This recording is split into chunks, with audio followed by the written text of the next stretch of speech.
Welcome to Future Now. My guest today is Miguel Villalonga.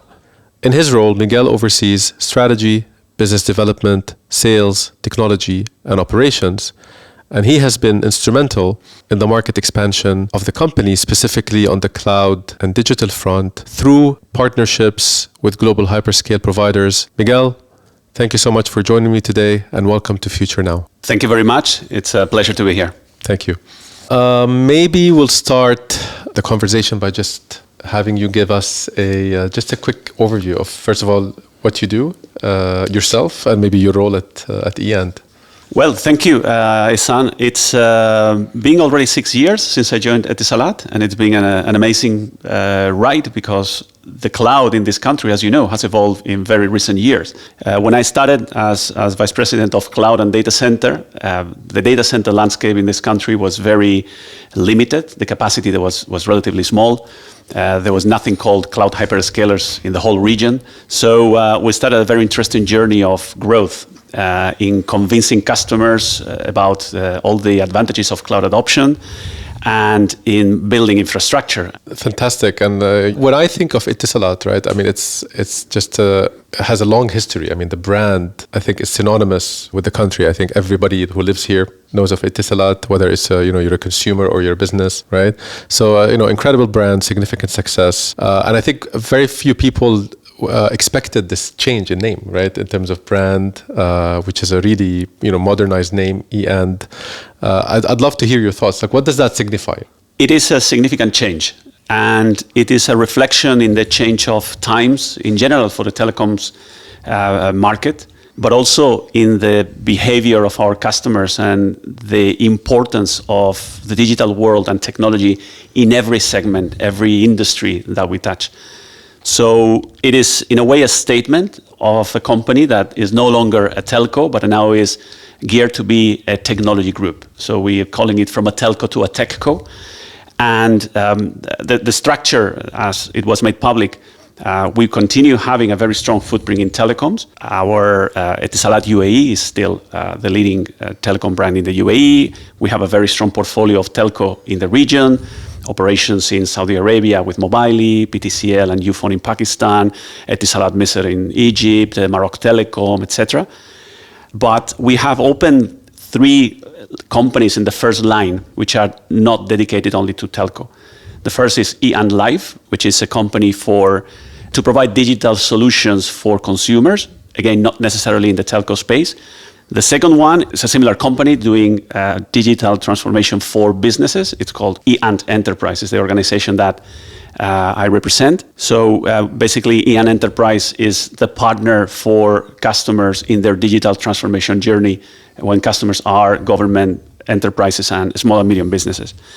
And then the fourth company is called Ihsan Capital. So Ihsan Capital is a fund, is a venture capital fund where we invest in companies related to technology with a dedicated team that will be running a predefined, well-managed portfolio.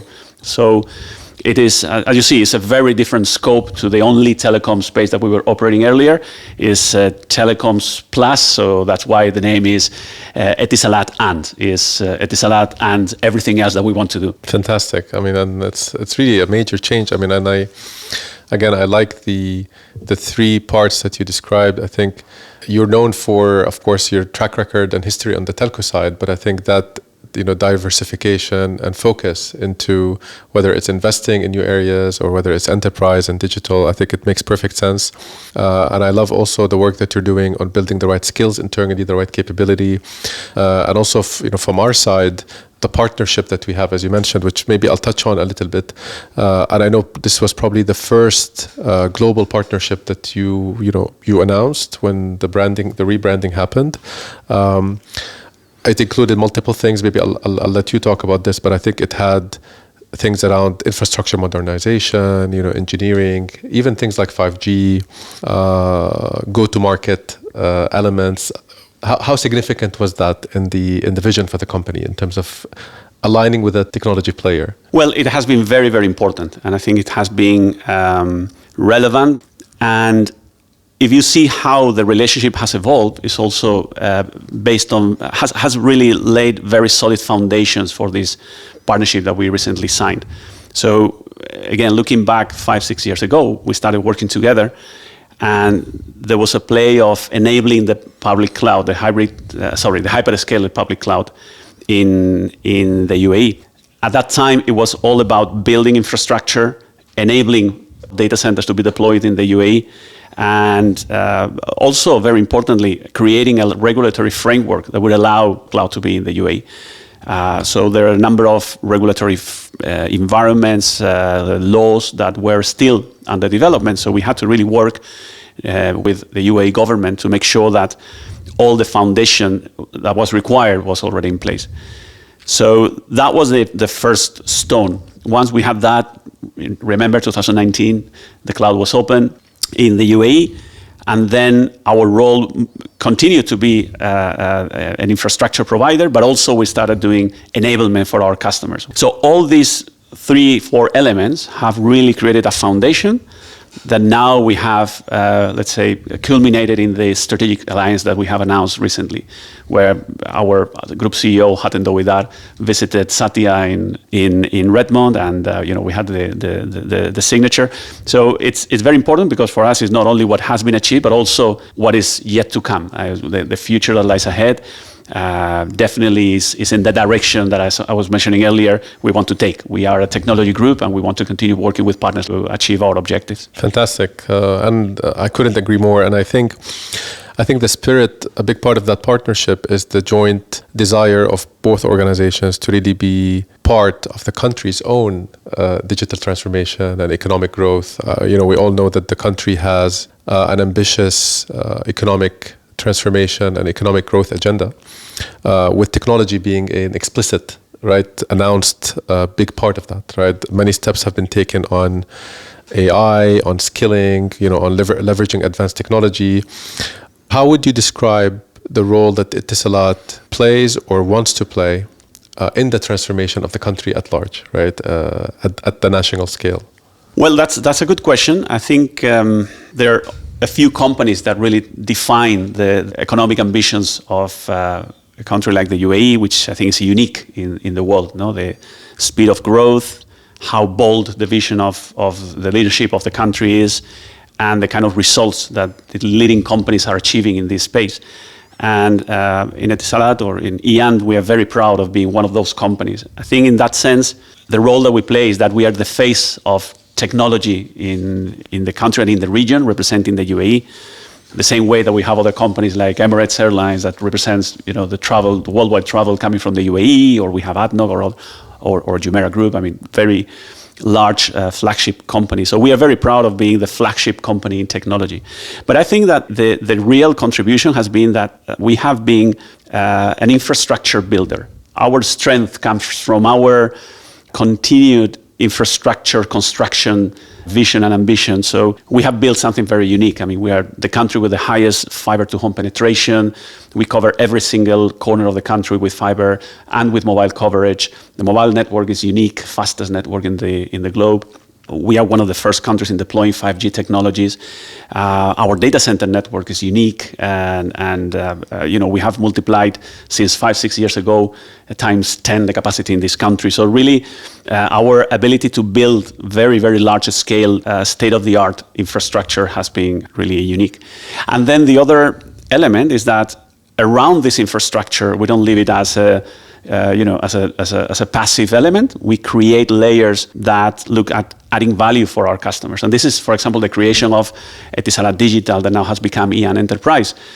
Basically, we provide solutions using our infrastructure to help our customers transform in their digital transformation journey around cloud technologies, around IoT, around security, artificial intelligence. So there's real value that can be extracted from technology for our customers.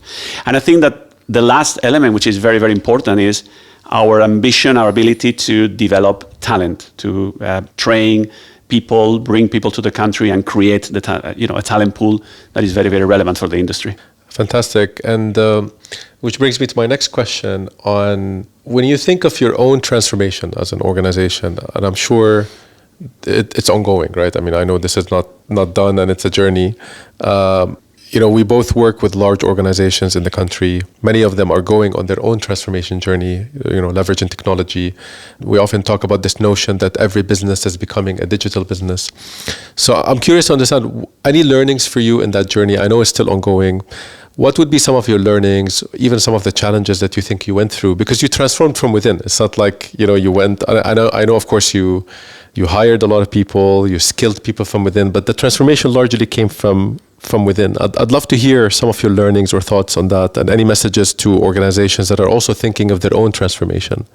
Well, it's a very good question, and sometimes it's a bit difficult to answer because change projects are always have a lot of different angles, right? You have a technology angle, but you also have a very, very important human angle, right? So there's a full practice of change management, and change management, if you dig a bit into it, is all about human resources and the way you communicate, the way that you train, the way that you expand the abilities of the team by recruiting or by developing your own people. But also the way that you communicate, the way that you create expectations in the team. And I think that sometimes we spend too much time or too much energy in the transformation from a technology point of view, from an organization point of view, from a legal point of view, but sometimes we miss the communication element, which I think is absolutely critical. It's important how we communicate to the rest of the world, but also to the internal teams, so that people really understand what's in it for me as an individual, as a part of this organization. I've been doing the same thing for my past 10 years, how the world is changing for me, not only for the organization. So I think that element of change management and human resources is something that I believe is absolutely key. And then obviously, companies and entities have to become agile, have to let go of old practices, have to have ability to adapt and change and become more flexible. And that is a cultural change as well. So we go back to, going back to the same HR element. I mean, there's a very important element of a culture that has to be adjusted in these changes. So I think technology is fundamental, is a must. But at the end of the day, people is the element that's going to make it or break it. Yeah, I know, absolutely. I mean, I couldn't agree more. And I think we went on that journey ourselves as an organization. I think, we talk about how do people shift from a mindset of, knowing and really magnify their learner mindset, their curiosity. How do we think of, both reskilling, but also upskilling, which I think is in alignment with what you mentioned. One more question from my side is when you think of cloud services and the country's dependency today on cloud services, regardless of course, the nature of those cloud services, how do you see the adoption today? Like, how has it been? Any specific things that stand out in terms of, things that have been, more in demand? For example, we know post-COVID, there's been an acceleration in certain areas, such as hybrid work, areas such as Teams or others. I'd love to hear some of your insights there. Yeah, no, it's, again, a very interesting question. Adoption is different in different segments, as you know, and the drivers for adoption are different in different industry segments or in different areas of activity. Some areas, like for example, education has really transformed with COVID significantly. I mean, we all see our kids at home during COVID days, and it's a trend that has not disappeared. I still remember the days when COVID was being, the lockdowns were being announced, that all of a sudden operations team was calling us in panic saying, well, we have to really increase capacity because there's an avalanche that's coming. Or our work with Ministry of Education to really support the learning management platforms to all of a sudden transform overnight because, the amount of students was growing overnight. But in general, I think that there's adoption is growing at different pace in the different industries. The way I see it is that overall digital transformation has two specific aspects, right? One aspect is your ability to create your products and your internal processes in a more agile way. And this is the transformation of the IT guys moving to the cloud, creating technologies which are more agile. It's something that's been happening. It's something that happens at different paces based on, for example, regulation. I mean, one example is banks or government, regulated environments. They started moving once the cloud is here because of data residency and so on. But then there's another element which I think is very important, is that for you to be a digital entity, you not only have to be internally digital and internally agile, your end users and customers have to perceive it.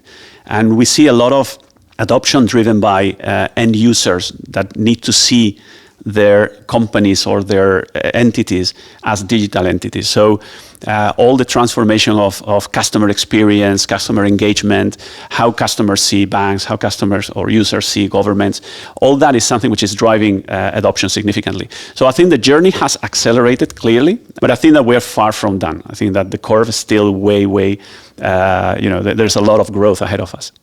Fantastic. I mean, great insights, Miguel. My last question to you today is, what's your biggest challenge? I mean, today, if you want to pick one thing that, keeps you thinking or that you worry about, I'd love to hear it. And maybe a second part of the question is, what's next for you and your team at Etisalat? What are your focus areas? Well, I'll answer both with basically what we do every day, what our priorities for the year. I mean, a change like the one that we're going through is a significant transformation. I think every company is going through some sort of transformation. So the main mantra for us, and I guess for everybody, is perform while you transform, right? So we have 3 layers of objectives. Our first layer is that we have to make sure that we continue growing. We have been growing very nicely. We have to deliver our objectives.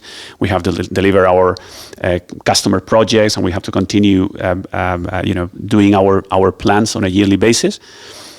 Which I keep the eyes on the ball strategy.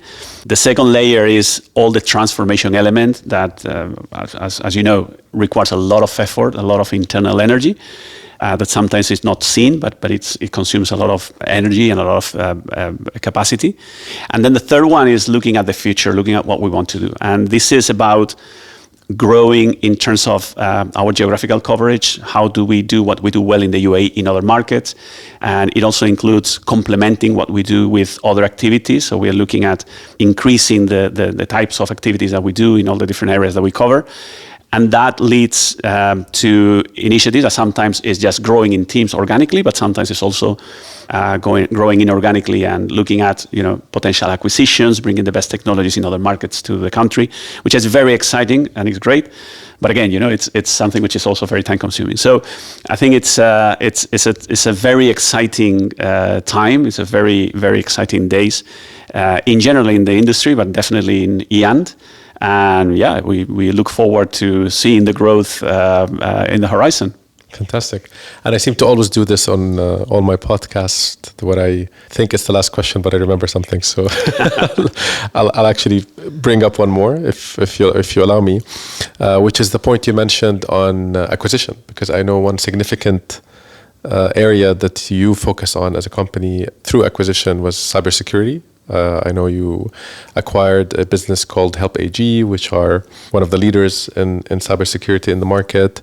Can you tell me a bit more about this and how significant is cybersecurity for the UAE and also for you as EAND?